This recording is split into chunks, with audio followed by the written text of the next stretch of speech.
My daughter gave away my villa to her husband's family. Just like that. She looked me in the eye and said, "It's theirs now." But that villa, that was the last place I held my husband's hand before he died. What she didn't know, she was never even my daughter. My name is Amara Whitmore, and I'm 48 years old. I was born into a very wealthy English family. Old money, country estates, private tutors, pearls for birthdays. But I never wanted to live off my family's name. I always wanted something of my own. Then, tragedy pushed me harder than I ever imagined. I met my husband, Elliot, in university. He wasn't from money. He was kind, funny, and full of ideas. He didn't care about my name. He loved me. We married young, and soon after we had our daughter, Grace. Those first few years were golden. We bought a seaside villa in Cornwall, a quiet place with cliffs, ocean breeze, and white roses. That villa became our secret world. That was where Elliot and I went when life got hard. It was also where we celebrated Grace's first birthday. And it was the last place I saw my husband alive. Elliot died in a car accident when Grace was 7. It was raining. He was driving home from a business meeting. The truck lost control on the highway. I remember the police at the door. The tea in my hand went cold. Grace was upstairs drawing. Everything changed that day. I stopped sleeping. I stopped eating. But I didn't stop working. I took my pain and poured it into something beautiful. I started a cosmetic brand from scratch in my little kitchen. I named it Amara Beauty. Simple, soft, pure. One bottle turned into 10. 10 became thousands. And in less than 5 years, I became one of the top cosmetic brand owners in the UK. People said I was strong, brave. But inside, I felt like a piece of me had died with Elliot. Still I worked, smiled, and I raised Grace, the best I could. But Grace, she was different. From the beginning there was something wild about her. She was loud, careless, always testing limits. At first I thought it was grief, losing her father at such a young age. But it got worse. She stole from my purse when she was 9. She screamed at teachers and broke school property by 11. By 15 she was smoking, sneaking out, and lying like it was normal. I tried everything. Private school, therapy, strict routines. Nothing worked. Grace didn't listen. She didn't care. She said I was cold. That I cared more about stupid creams and strangers than my own daughter. She didn't know I cried every night behind my office door. She didn't know I still talked to Elliot's photo before bed. Kept trying. I gave her second chances. Third. 10th. But Grace never changed. She'd take clothes without asking, crash parties, spend recklessly, and bring home boys who looked at me like I was invisible. I remember one night she came home drunk and laughing. I told her she needed to stop. She rolled her eyes and said, "You only care about your perfect brand. You never cared about me." I stared at her. My own daughter. And for the first time, I wondered if she ever felt like mine. By 22, Grace was still living in the guest wing, barely speaking to me, still making a mess of everything. Then she met Ryan. He was handsome, charming, and broke.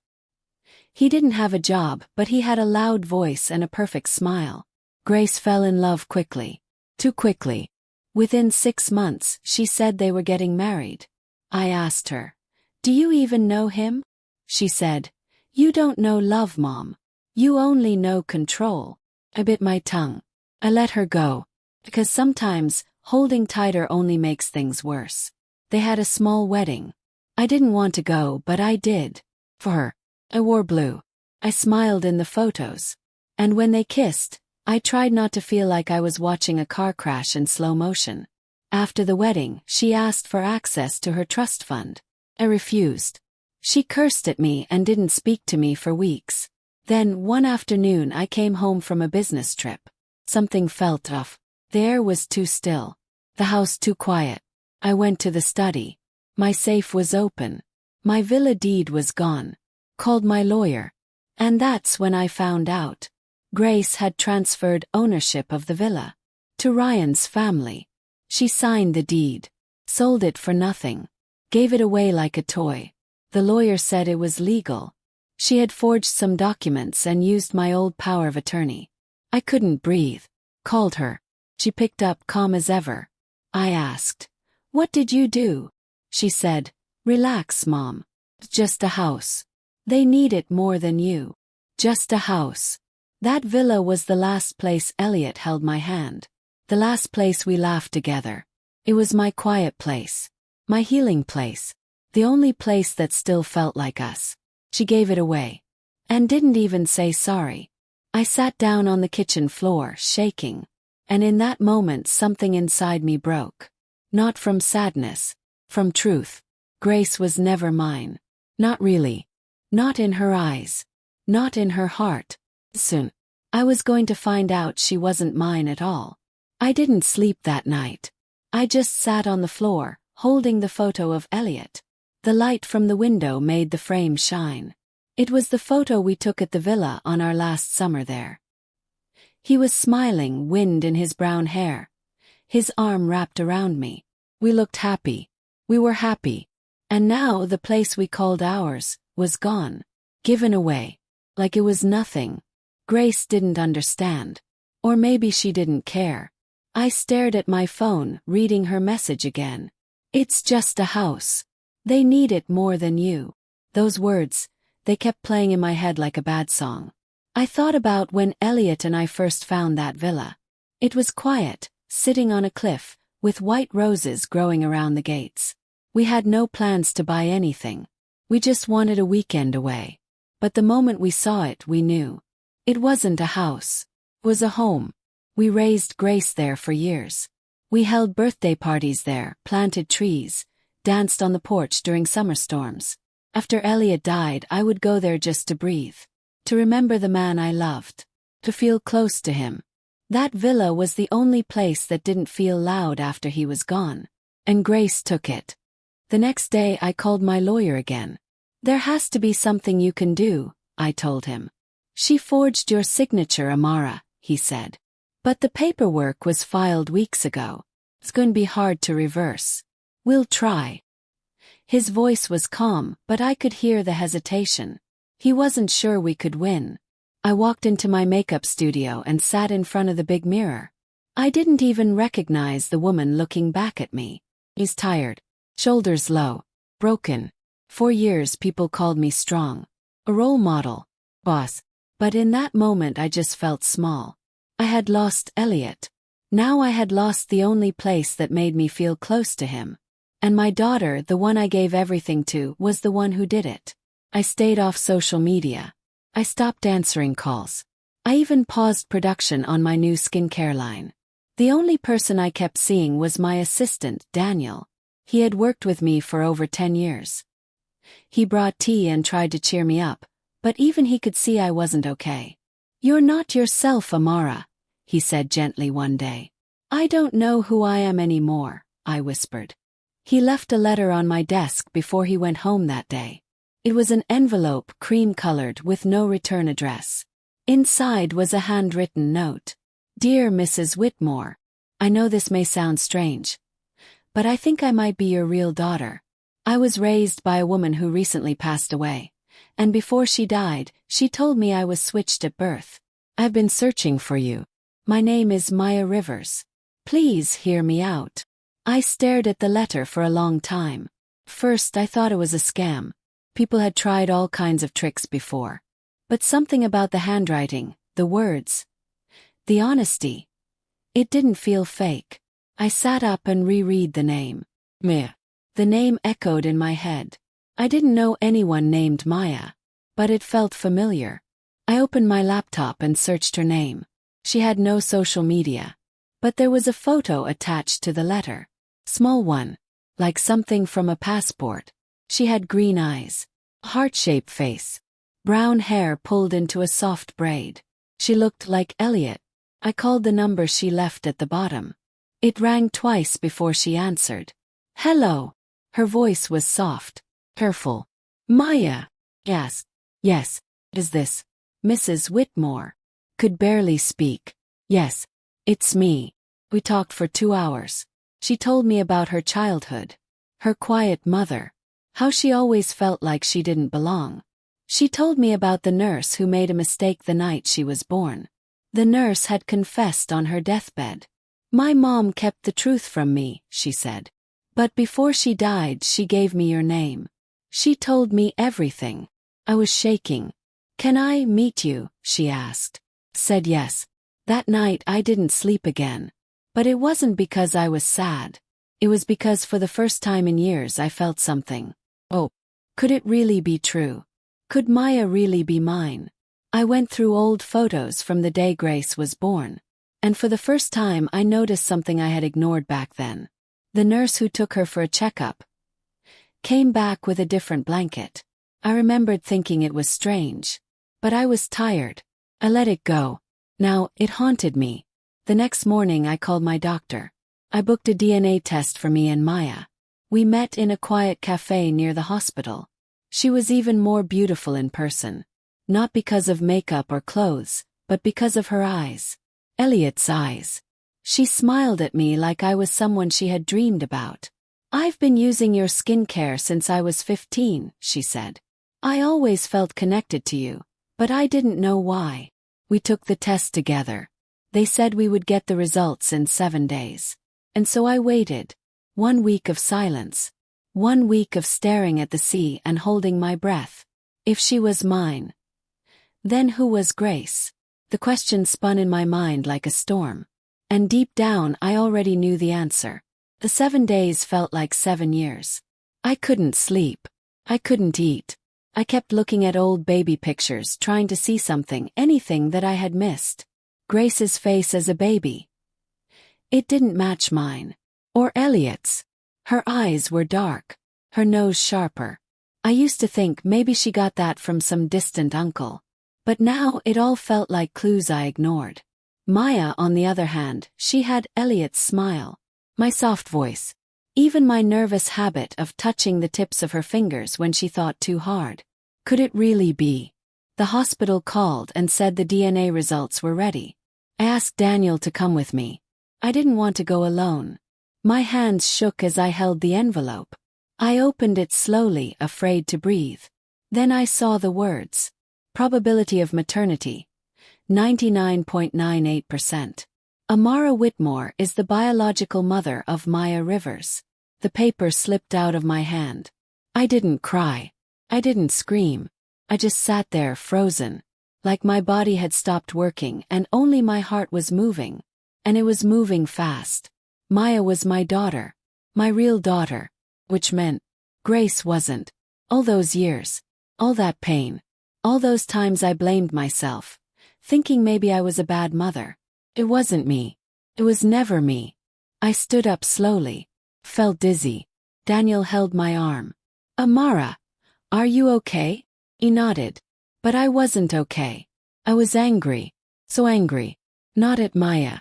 Not even at the nurse who confessed too late. I was angry at Grace. Because even if she wasn't mine by blood, she had been mine by choice. By love. And she threw me away. I went home and pulled out the photo albums. All the memories I thought we shared suddenly felt fake. Grace crying on the first day of school. Grace riding a bike. Grace blowing out birthday candles. I flipped the pages fast. My hand stopped at one photo. Grace was 10 hugging Elliot. She was smiling. But Elliot, he wasn't. He looked tired. Distant. I had never noticed that look before. Now I saw it clearly. Did Elliot know? Suddenly I remembered something. When Grace was 15, Elliot once said to me, "She's nothing like us." I had laughed and said, "Teenagers are hard." He shook his head and said, "No, Amara. She's not ours." I thought he was just stressed. I told him not to say such things. But now it made sense. Maybe he felt it. Maybe fathers just know. I didn't waste time. Called my lawyer. "Revoke everything," I said. "Take her out of the will." He was silent.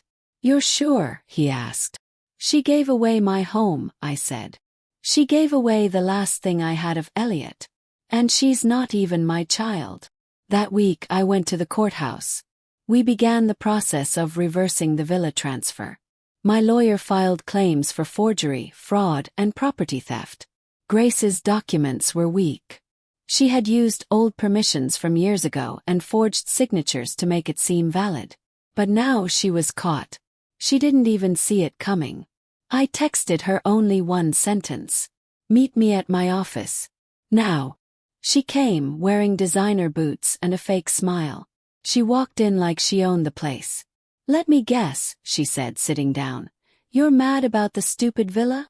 I didn't say anything. I just handed her a folder. She opened it.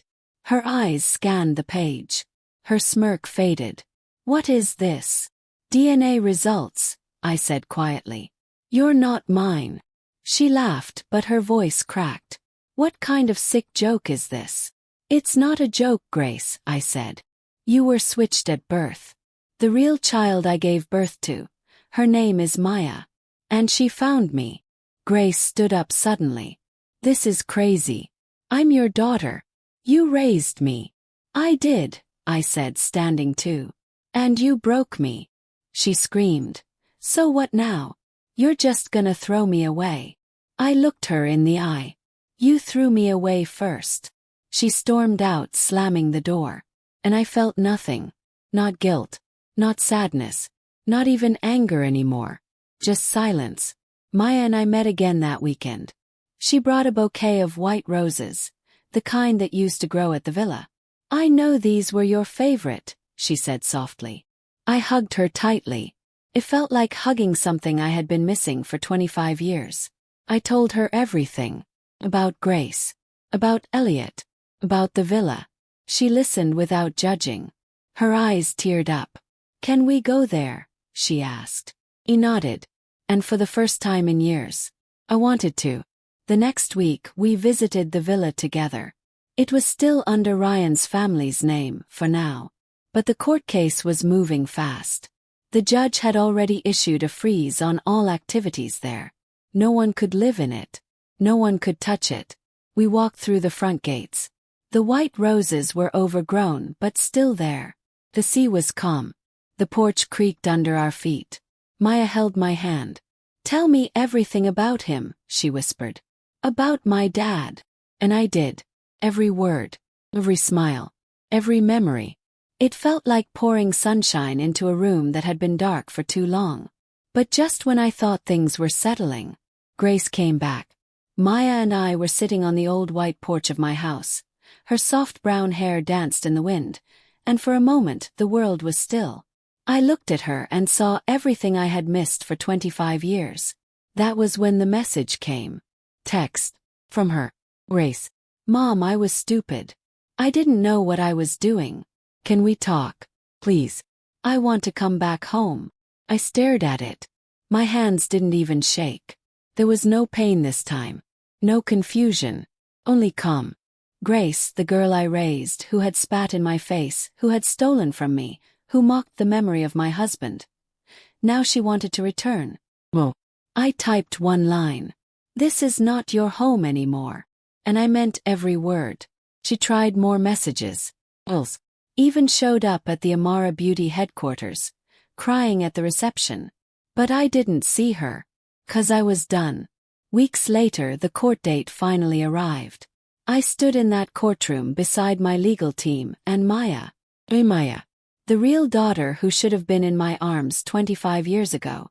Grace sat on the other side with her husband and his greedy family, who had tried to take what was never theirs. The judge's voice echoed as he read the verdict. "The villa shall be returned to the rightful owner, a Mars with more. All fraudulent transfers are hereby reversed. The defendants are to pay damages and legal fees. Case closed." Justice. I didn't cry. I didn't smile. I just breathed. Outside the courthouse, the sky was cloudy, but Maya turned to me, holding both my hands. She looked into my eyes and whispered, "I've been looking for you my whole life." And I broke. Tears ran down my cheeks. Not from sadness, but from something I hadn't felt in decades. We drove straight to the villa. No talking. Just music playing quietly in the car. As we stepped onto the sand, I took her to the same spot where I had once held my husband's hand. "This is where I lost him," I said, my voice soft. "And now," Maya smiled, "it's where you found me." We sat by the sea for hours. No plans. No expectations. Just the ocean, the sky, and the sound of our healing hearts. I finally felt like a mother again. Not a woman pretending. Not a woman carrying guilt. A mother, with her real daughter beside her. That night, in the villa's garden, with lights softly glowing and the smell of jasmine in the air, Maya turned to me and said, "This isn't the end, is it?" "No," I smiled. "It's the real beginning." And for the first time in a very, very long time, I was whole,